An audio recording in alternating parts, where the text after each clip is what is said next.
to see it. Unless you do.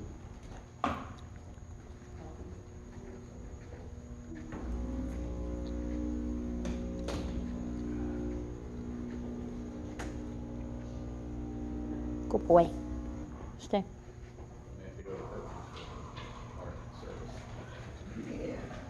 Well, I know 2 more are coming because this is probably the last Sunday that Nanaki will be coming for a couple of weeks.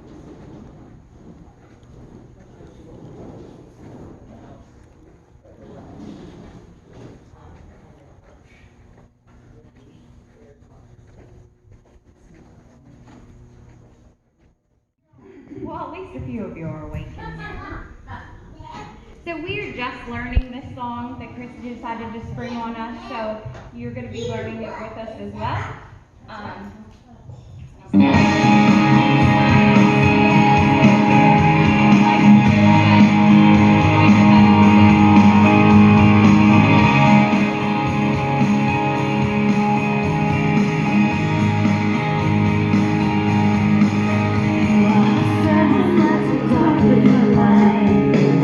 You are the star that comes with beautiful light.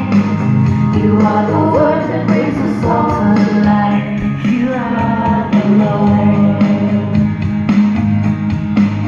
You are the wind that sings the quiet praise. You are the fire that sets our hearts ablaze. Living water washing us with grace. You are the Lord. You are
I want to share a brief story with you. When I was in high school,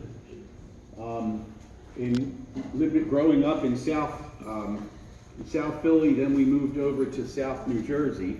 And in New Jersey, the driver's license age was 17, and I know it's 16 here in Pennsylvania. And so when I was 15, I bought my first car, 1963 Chevy Impala SS, and it had a 283 in it.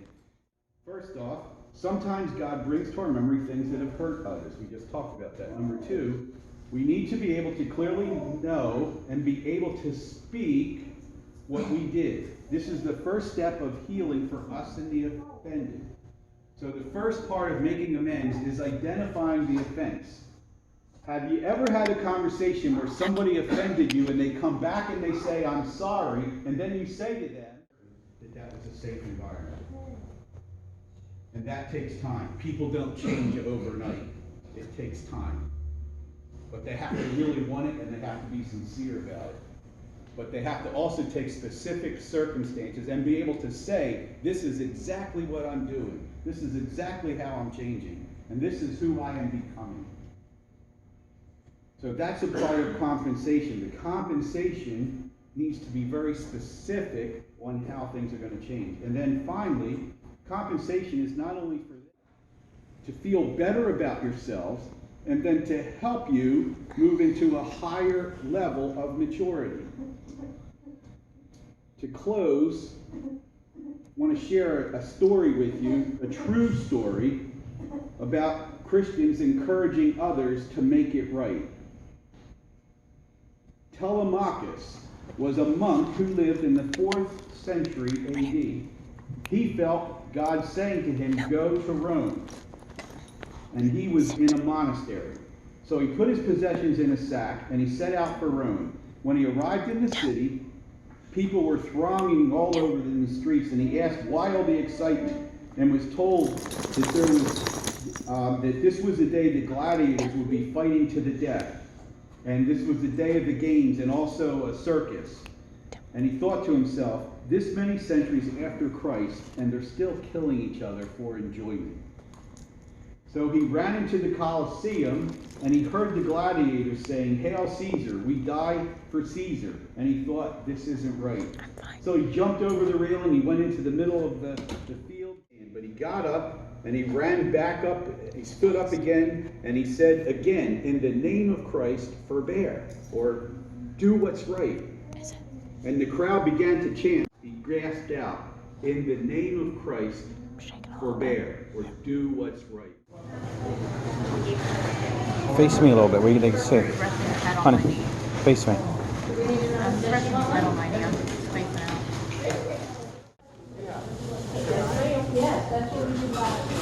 Good boy. Sit.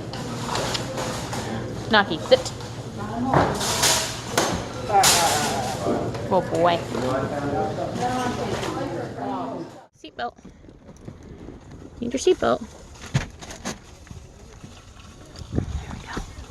Good boy. Hey. You had good detection today, buddy. You did so good.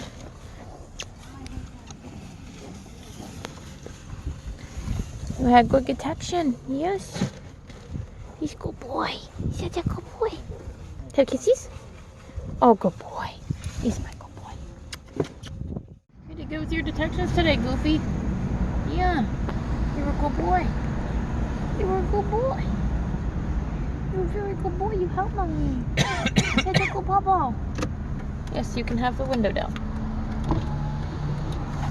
There you go. Did it make you happy? We need to break that more. Did that make you happy, Papa? Size out more.